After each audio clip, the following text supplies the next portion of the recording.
अस्सलामुअलैकुम, आप देख रहे हैं टीवी 49 न्यूज यूके और मैं हूं मुनीर पीरजादा।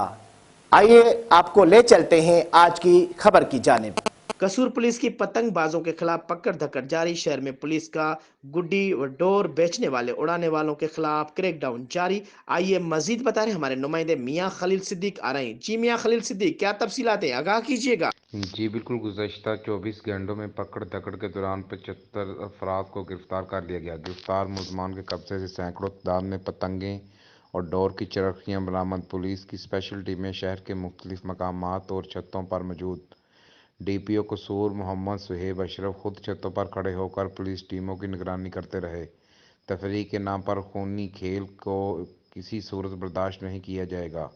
पतंगे उड़ाने और बेचने वालों को जेल की हवा खाना पड़ेगी। डीपीओ कसूर। जी।